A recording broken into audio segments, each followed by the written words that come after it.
Alors, on va vous demander quelques minutes d'attention. Déjà, bonsoir à toutes et à tous. Merci de venir participer à ce vernissage d'inauguration qui est très important, évidemment, pour la ville de Châteauroux, je vais dire aussi tout particulièrement pour notre artiste du jour, Daniel Jalut. Une exposition, on va juste dire quelques mots d'introduction. Alors déjà, je vous saluer, vous avez vu que à ma droite, donc face à vous, à votre gauche, j'ai ma nouvelle adjointe à la culture et au patrimoine, Sophie Desmogés.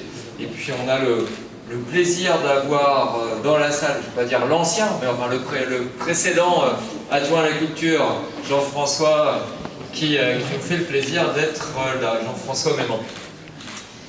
Alors aujourd'hui, on a le plaisir de vous présenter une exposition qui s'appelle De l'origine du monde à notre futur, qui va se tenir ici dans le hall de l'Hôtel de Ville du 7 avril jusqu'au 26 juin prochain. Donc vous aurez du temps de venir, de revenir et d'amener vos amis et vos familles. Et je vais vous présenter l'artiste. Pour une bonne partie d'entre vous, vous le connaissez bien évidemment, Daniel Jalut. Il vous présente ici une série de peintures et de sculptures inspirées de l'art pariétal. Alors, je me suis fait expliquer ce que c'était que l'art pariétal, parce que c'est pas un mot que je pratique quotidiennement, et puis on m'expliquait que c'était, et c'est vrai qu'en le voyant, on comprend un art lié aux gravures, aux sculptures sur les parois de roches, voilà, de grottes, et donc on comprend tout de suite en voyant à quoi ça fait référence. Donc, des sculptures inspirées de l'art pariétal et des dessins préhistoriques issus de la culture, comment on prononce? Sandor? Vous savez pas? Ouais. Je sais pas. Une culture, S-A-N-D-A-W. Du Zimbabwe. Donc à travers cette exposition, on va inviter le public à voyager dans le temps, des premières traces de l'humanité, il y a 30 000 ans, rien que ça, jusqu'à aujourd'hui. Daniel Jalut, il a connu un parcours riche et singulier. Après avoir exercé différents métiers, mécanicien hélicoptère dans le secteur militaire, éducateur responsable technique dans le domaine du reportage, avant de travailler dans la communication et le marketing, il se tourne vers la création artistique une fois à la retraite. Donc voilà, c'est un talent récent, on va dire. Membre de l'école des beaux-arts de Châteauroux, il pratique la céramique, la sculpture et depuis peu la peinture. L'exposition s'organise au cours d'un triptyque central, que vous savez qu'on en a tous face à nous. Une grande œuvre entourée de 2 tableaux qui évoquent le passé, le présent et l'avenir. Une galaxie et un dessin viennent compléter la représentation vers la notion d'espace-temps. On va nous expliquer tout ça tout à l'heure.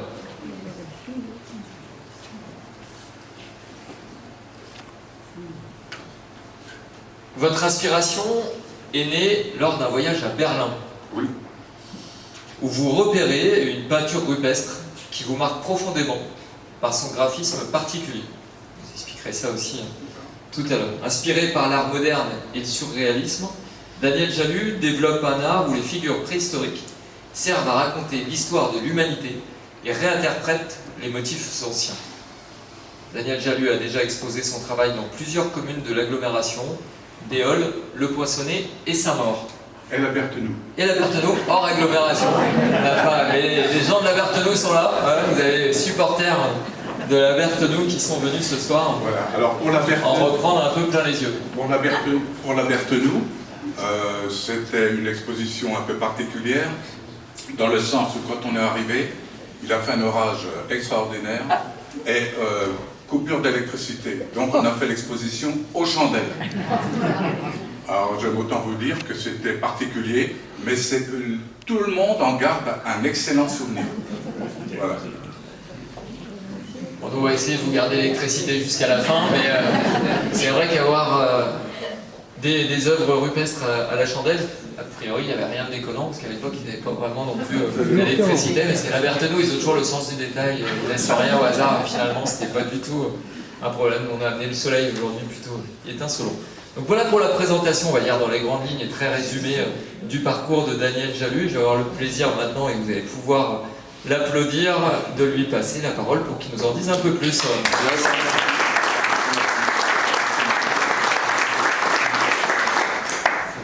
J'ai dégagé mon truc, moi. Voilà. Je vous remercie d'être venus, si nombreux. Je remercie chaleureusement Monsieur le maire pour la tenue de cette exposition et pour votre audace d'agir au profit de Châteauroux, pour que la ville devienne une des capitales régionales de l'art et pour vouloir en faire une cité internationale du piano. Ça, c'est grandiose et j'espère qu'on y arrivera tous ensemble. Mes remerciements vont aussi à Maître Mémin, à Monsieur Mémin maintenant, ancien adjoint de la culture. On a fait d'innombrables expositions ensemble. J'ai apprécié votre talent d'orateur.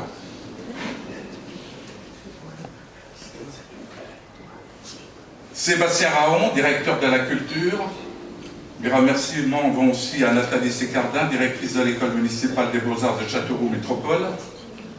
Tous les trois, ainsi que Monsieur le maire, à l'origine de cette exposition dans le hall de l'hôtel de ville, un lieu fréquenté par un grand nombre de Castelroussins. J'en profite pour souhaiter tous mes vœux de réussite à Madame Demauget, toute nouvelle maire adjointe déléguée à la culture et au patrimoine historique qui succède à Maître Mémin. Alors, ça a été dit, mais je le reprécise, que j'ai été élève aux Beaux-Arts de Châteauroux pendant 11 ans. Ça a été 11 ans très dense, tout simplement parce que lorsqu'on fait de l'art, lorsqu'on pratique l'art, lorsqu'on a plusieurs disciplines à suivre, c'est vraiment un petit casse-tête. Ça prend un peu la tête, mais enfin, on y arrive. Je dois ma progression dans mon travail artistique à la qualité de mes professeurs, notamment ceux avec lesquels j'ai eu le plaisir de me perfectionner. Je pense à Virginie Maté, qui n'est pas là ce soir parce qu'elle travaille aux Beaux-Arts.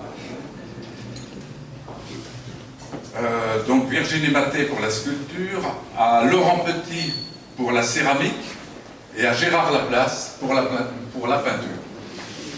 Gérard Laplace, que je ne présente pas, puisque tout Châteauroux le connaît très bien. Voilà, je remercie également tous ceux qui ont répondu présent à mon invitation, en commençant par Paulette Picard. Voilà. Donc, présidente de l'Institut des hautes études de la défense nationale, et les membres de l'association dont je fais partie. Jean-Jacques Béringuer, évidemment, président du musée des Amis de la Martinerie, accompagné des nombreux membres du conseil d'administration dont je fais partie aussi.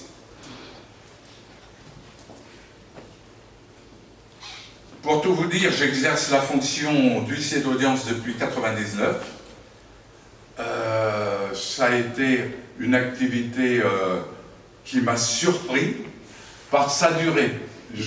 En écrivant ce petit papier, j'ai constaté que c'était la plus longue période de ma vie professionnelle, 27 ans. C'est quand même assez incroyable, alors que j'ai fait 23 ans d'armée et 12 ans de formateur indépendant. Voilà. Alors, je souhaite vous résumer le personnage que je suis dans le cadre de 4 axes, en dehors bien entendu de la sphère familiale. Ce qui me caractérise, c'est ma volonté d'unir les Français. Vous saurez beaucoup de moi en visitant le site danieljalut.fr, tout attaché. Bon, ça y est, j'ai fait ma pub, c'est pas mal. Je l'ai placé. Seconde priorité, réfléchir sur des thèmes concernant la défense nationale et cultiver l'esprit de défense au sein de la population. Tel est le rôle de l'IHEDN. Troisième priorité, contribuer à la modeste place qui est la mienne dans le cadre de mes activités au tribunal et à la bonne marche des audiences. Quatrième priorité, et non des moindres, me confronter à la pratique concrète de l'art et mesurer ma capacité à créer des œuvres dans les domaines de la céramique, de la sculpture et de la peinture. Sachez, mesdames et messieurs, que ces 4 priorités cardinales structurent ma vie active encore aujourd'hui. Donc je remercie également les membres de CITIA qui nous ont accompagnés dans le choix d'un appartement. Ils ont mis dedans un locataire qui a découvert mes œuvres à l'intérieur de l'appartement. Il a rajeuni de 10 ans en sortant de l'appartement. Voilà. Je remercie aussi chaleureusement Élodie Bonafou de la librairie Arcane qui a bien voulu prendre en charge avec son mari la livraison à mon domicile des châssis du triptyque. C'était pas gagné parce que vous voyez les structures 2 par 3, 2 par 2, 2 par 2. Je ne me voyais pas ça mettre au-dessus de la voiture, quoi, sur les toits de la voiture. Je lui ai fait la demande et puis à ma grande surprise, elle a accepté. Alors là, c'était le bonheur intégral puisqu'elle m'a livré à domicile. Alors là, je la félicite pour cet exploit parce que moi, ça m'a vraiment aidé, quoi. Il y en aura peut-être d'autres. Hein.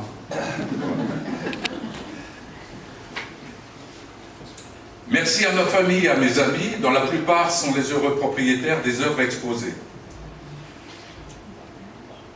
Mes remerciements vont tout spécialement à mon ami Philippe Soulet, ici présent, auteur du site internet du musée de la Martinerie, qui a accepté de tenir la vidéo pour immortaliser cet événement. Nous avons partagé ensemble de nombreuses années riches en événements au sein de la régie audiovisuelle de l'ESMAT. Que de souvenirs.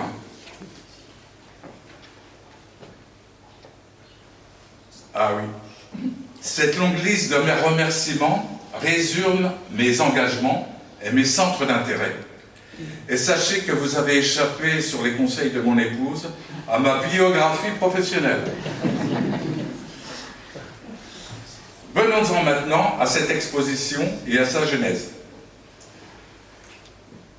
Je répète un peu, mais en tant que formateur, j'estime que mieux on répète, mieux ça va. Il y a 10 ans, ma fille aînée, 52 ans, ah oui, m'a invité à une exposition internationale sur l'art rupestre à Berlin, où elle vit. Et, il y a 1 mois, elle a obtenu la double nationalité française-allemande. À ma grande satisfaction. J'ai été immédiatement saisi par l'actualité du graphisme du carton d'invitation de l'expo, représentant un groupe de chasseurs-cueilleurs, œuvre d'un artiste du Zimbabwe, né il y a environ 30 000 ans.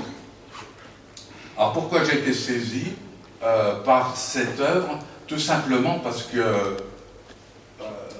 c'était une œuvre qui aurait pu être tout à fait contemporaine. C'était du dessin d'aujourd'hui. 32 000 ans avant, et là, ce que j'ai reproduit, c'est exactement les dessins. Les dessins vus sur ce petit flyer. Avant cette exposition, je n'avais jamais vu un dessin rupestre de cette finesse. Très vite, j'ai voulu témoigner de la beauté de ses traits et de l'émotion qu'elle suscite toujours en moi. Et je me suis mis au travail, un travail qui s'est étalé sur environ 5 ans. Bon, au travers de toutes les autres activités. Dès le premier coup de pinceau, je me suis imposé une règle, celle qui consiste à respecter scrupuleusement les attitudes de l'ensemble des personnages, libre à moi de les mettre en scène. Ça veut dire que tous les personnages, je n'ai jamais dérogé à la règle de les laisser dans l'allure que leur a donné l'artiste. J'ai simplement, pour moi, travaillé le fond. C'était pour moi une règle importante. J'ai commencé par représenter une partie du groupe des chasseurs-cueilleurs, ce tableau nommé Grotte 1. Alors c'est le petit 80 par 80 de gauche. Hein, ça a été le premier tableau que j'ai réalisé.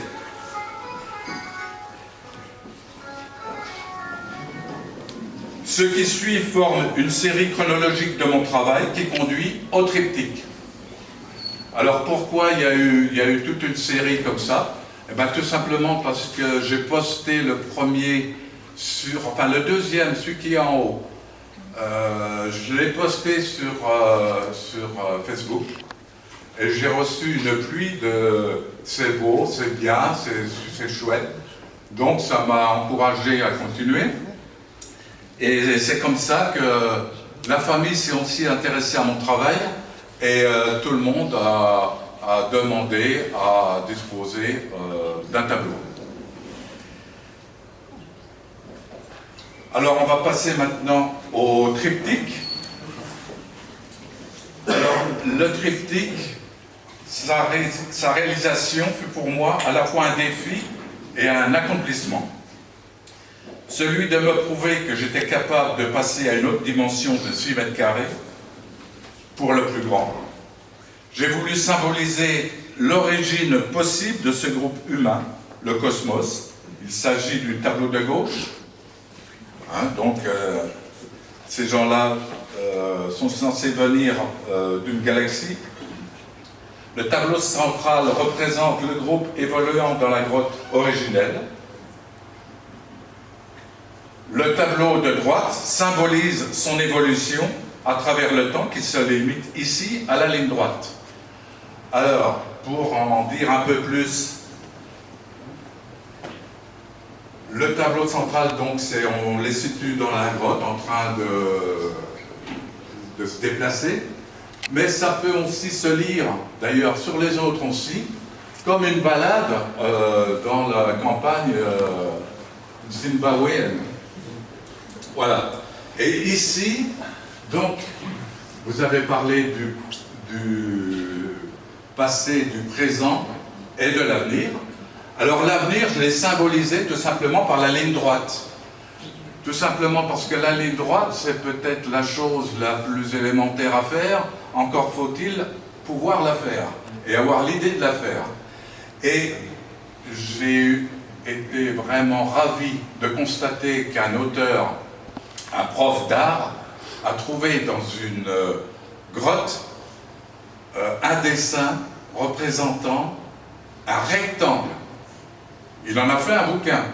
C'est pour vous dire que ça ne s'est pas fait du jour au lendemain. Hein. Je dessine aujourd'hui, évidemment, ça nous paraît d'une simplicité plus qu'enfantine, mais à l'époque, représenter un rectangle, c'était vraiment une avancée très importante. Ce qui fait que j'ai représenté que des traits. Hein. Voilà. Et ça, c'est le futur, c'est l'évolution du futur qui nous amène au vaisseau spatial aujourd'hui, qui va revenir sur Terre, j'espère, entier à la fin de la semaine. Je suis fanat d'aéronautique comme ça, c'est vraiment quelque chose qui me séduit énormément. Donc cette possible origine du groupe venant d'une autre galaxie explique la présentation des deux tableaux, Galaxie Rose et Galaxie Bleue, qui précèdent le triptyque. Hein, ces deux représentations, eh bien voilà, c'est des galaxies. J'ai pris un modèle et j'ai interprété. Voilà.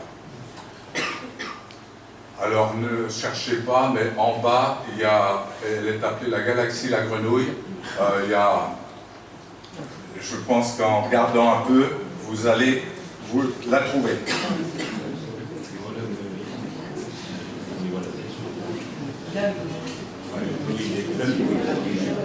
Voilà.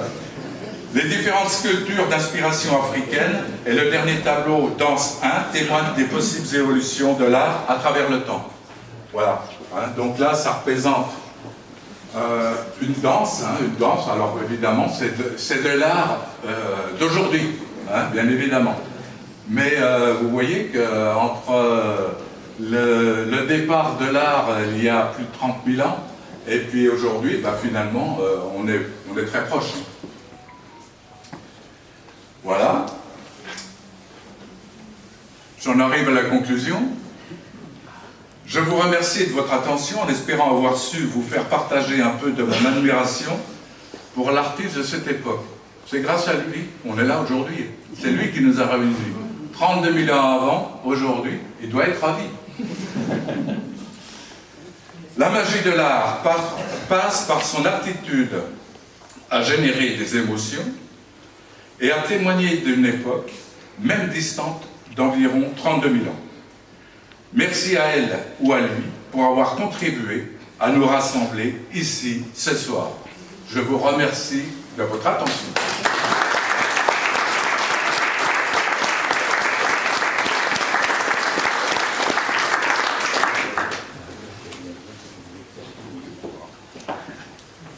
Il dit on peut peut-être boire, effectivement, je pense que vous pouvez boire et boire aussi. Merci beaucoup, merci.